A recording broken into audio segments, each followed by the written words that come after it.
l'année va hanter leur sommeil toute leur vie. Chiroma ne s'est pas décrété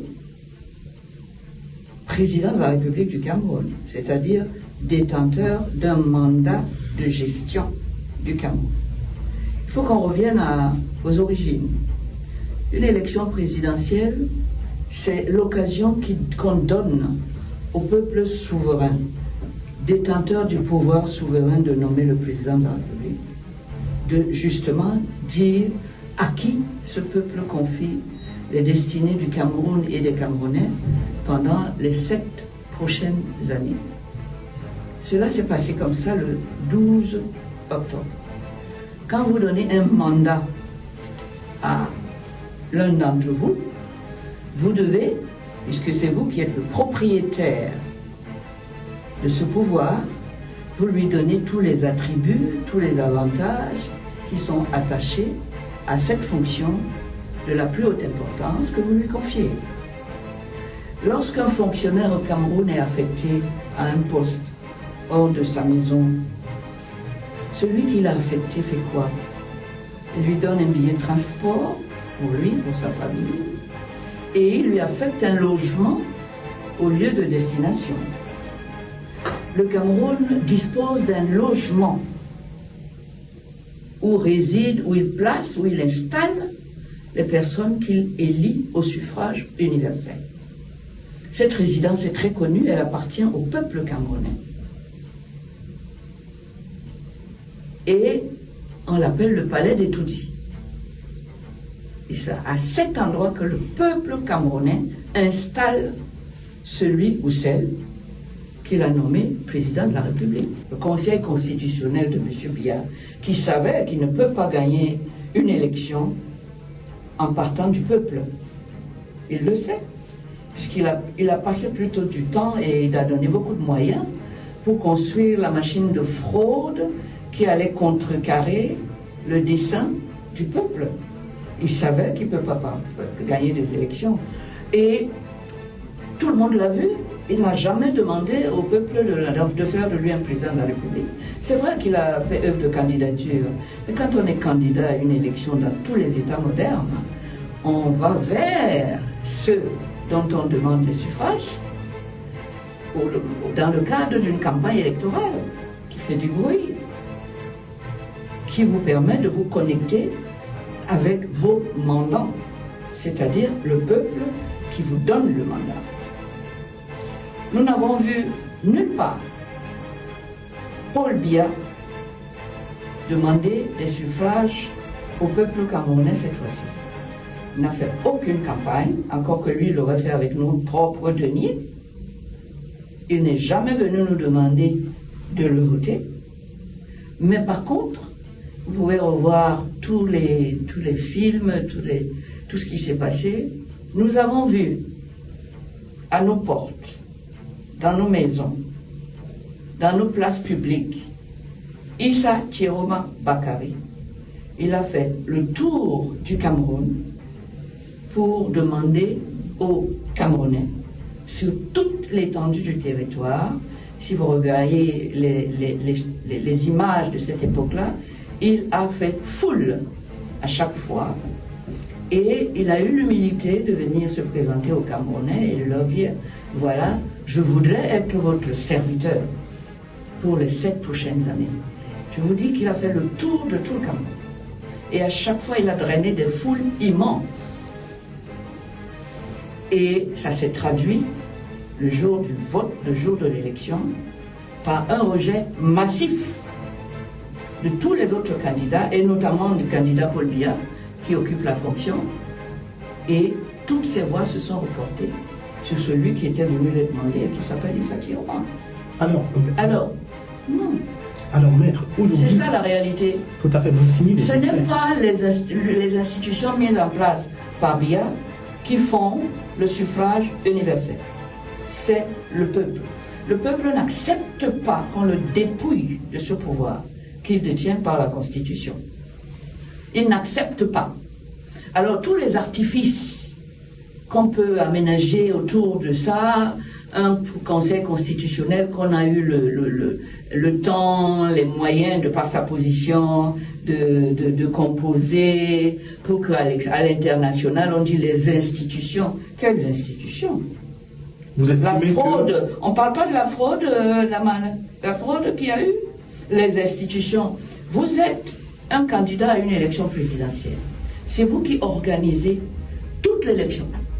C'est vous qui nommez toutes les têtes de ces institutions jusqu'à la proclamation.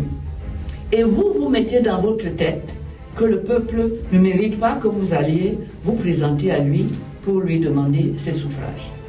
Et vous comptez uniquement sur la machine de fraude qui coûte d'ailleurs à ce même peuple beaucoup d'argent.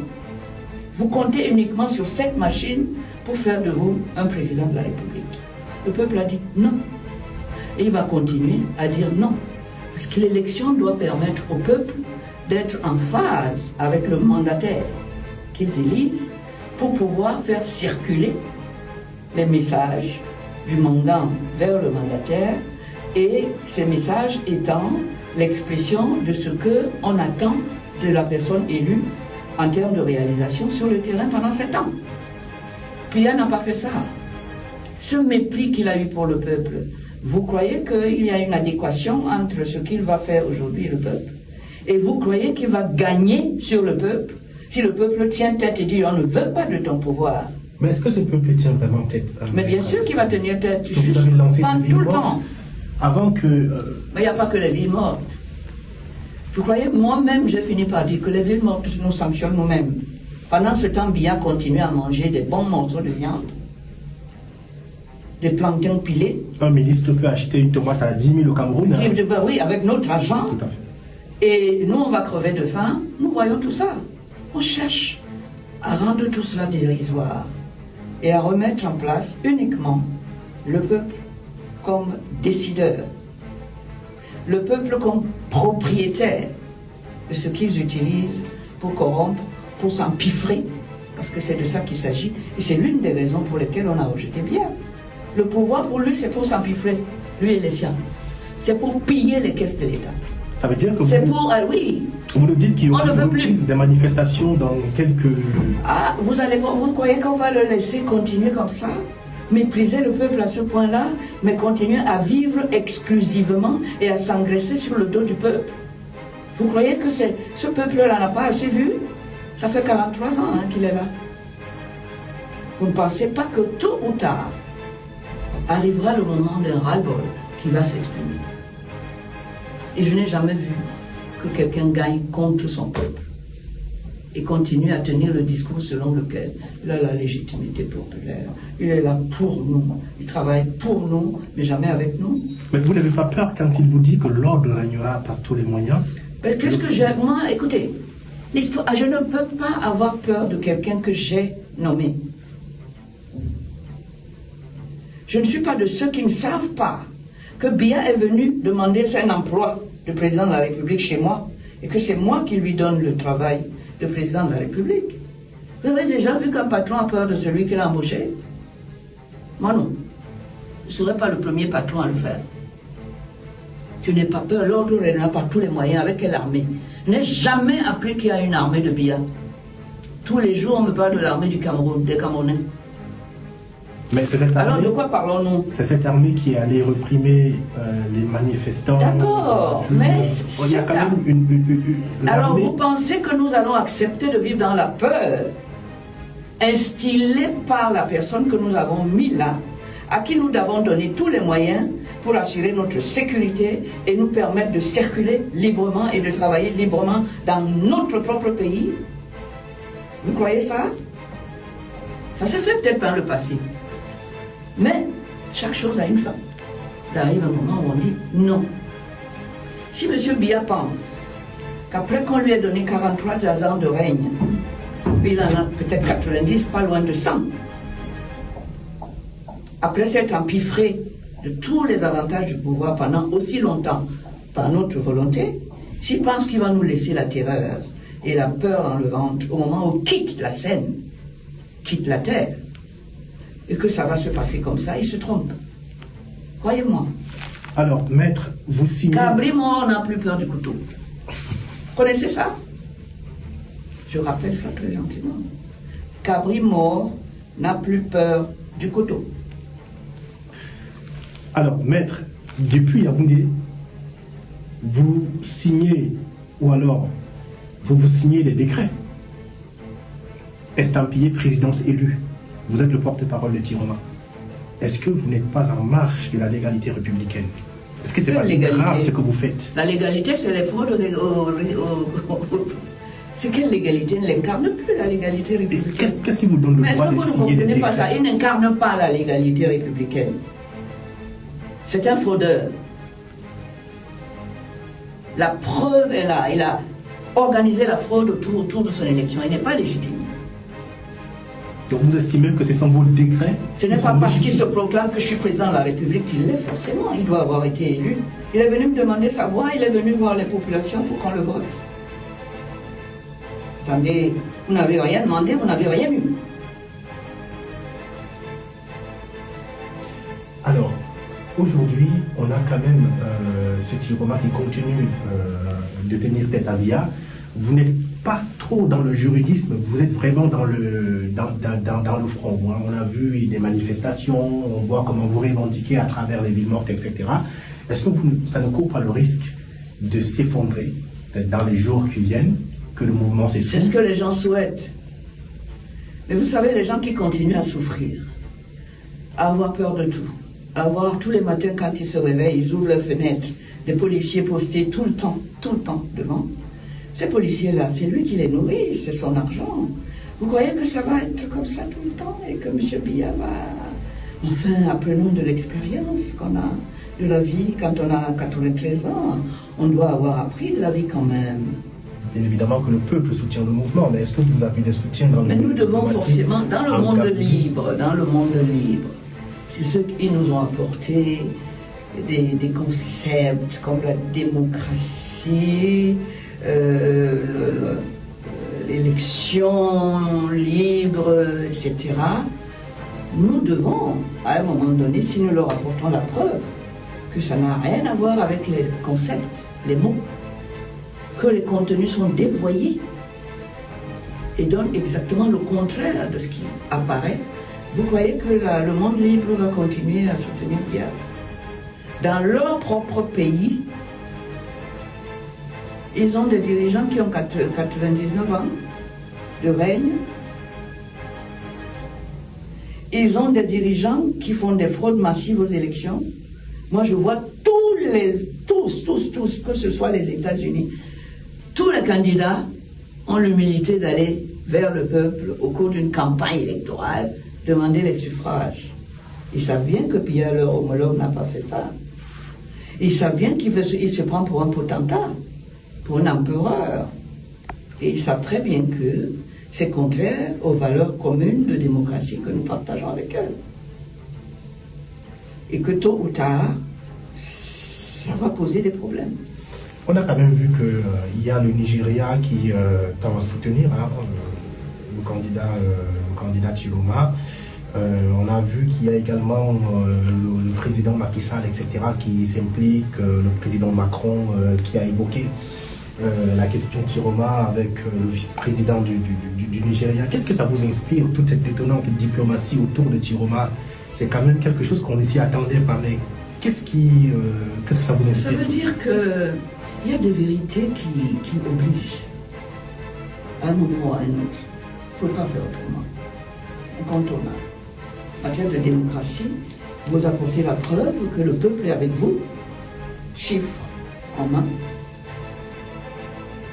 Vous pouvez difficilement convaincre quelqu'un, et vous êtes en face, qui est un démocrate dans son pays, qui sait qu'il ne peut jamais obtenir son élection par ces méthodes-là dans son pays.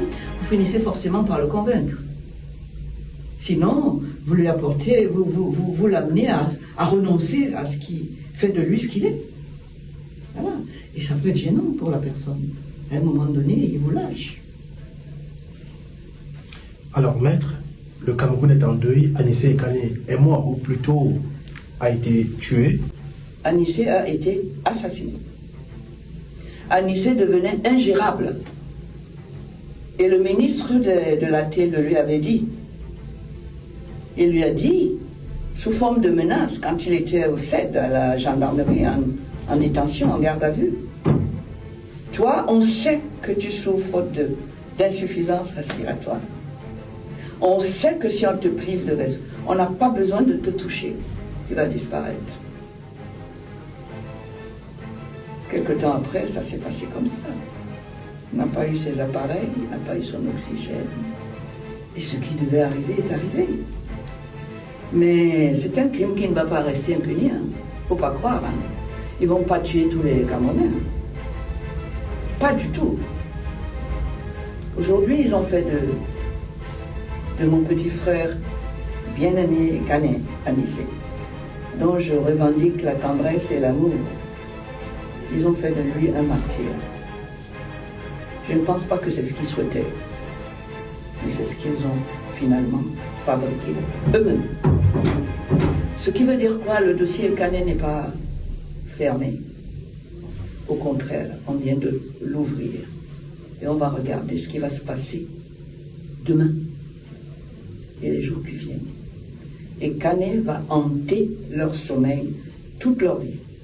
Vous pensez que la justice de Biya va donner suite favorable écoutez, une suite favorable. Nous avons la possibilité, dans certains cas, de saisir des juridictions internationales pour certains crimes.